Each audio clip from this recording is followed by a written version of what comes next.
Hello everyone, it's me Jenny, and for today's review day Tuesday I'm going to be doing two films for the price of one as I review Joss Whedon's Much Ado About Nothing versus Kenneth Branagh's Much Ado About Nothing.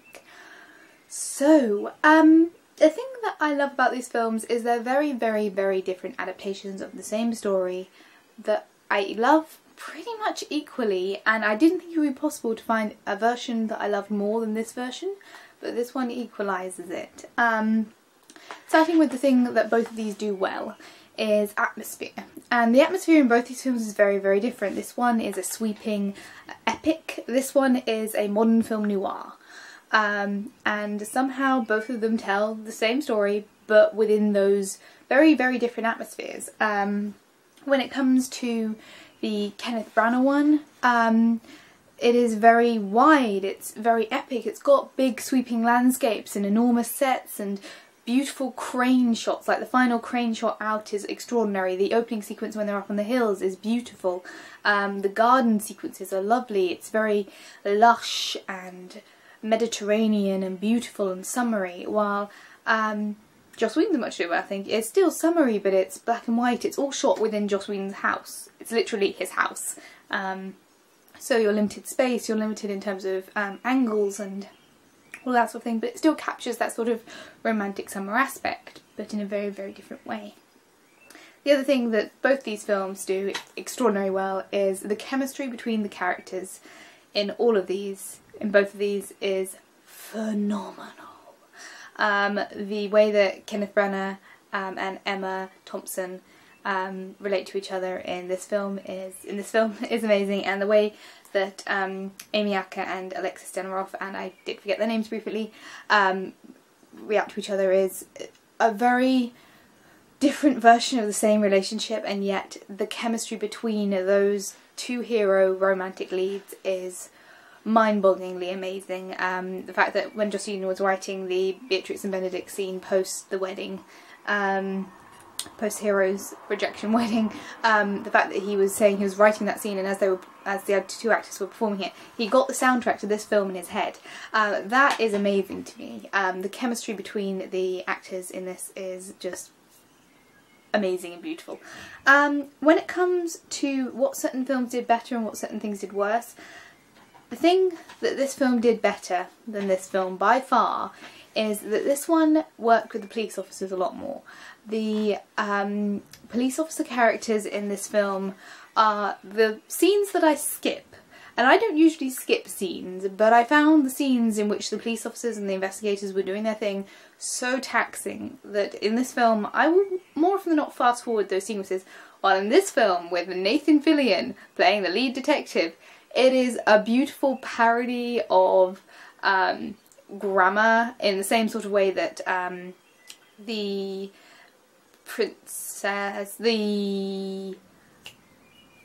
oh gosh, what's the name of the film? One moment. Oh god, I can't remember. Should be right there. It's somewhere. The Princess Bride. Bloomin' heck. In the same way the Princess Bride makes jokes of grammar, they make jokes of grammar. It's a kind of dyslexic joke, while in this one it's just drunken stupidity. It's also a good parody of modern detective shows, of, you know, the hard-run detective, and it's done in such a comedy way, but with such grounded sort of levels of low self-esteem and all that sort of thing. The police officers in this is one of my favourite parts of this film, while in this film it is dire. Similarly, the villain in this is so much better done. The fact that they switched some of the genders and made that into a more romantic relationship, the fact that they brought in romance as an incentive for the villains, and made the villains so much more complex and so much more compelling, while in this film the villains are, well, Keanu Reeves is renowned for having one of the worst performances in a film in this particular one. He's not a great Don John. Following that, there is really no incentive in it other than he doesn't particularly like certain characters. He doesn't relish in the evil, he doesn't really participate in it that much, he just does it because kind of the plot demands it. This film they wrote into the characterization, they wrote into the looks and the jumps that the audience have to make, the reasoning behind the characters, the reason why the, you know, minions do what they do, and the reason why the villain does what he does, and the fact that the villain relishes in the villainy, the fact that he deserves a cupcake. Sure, he's just ruined some people's life, he deserves a cupcake, and it's the little throwaway shots in this one that sell those characters. When it comes to things that this film does better, as I said, it's an epic scope, it's very classical, it relishes in the language in a way that this film kind of slightly skips away from. It's very classical, it's very English, and it gets into the more British humour. This one, probably the only thing that I found that was slightly weak about it was the fact that it has got a very American perspective on some of the comedy sequences.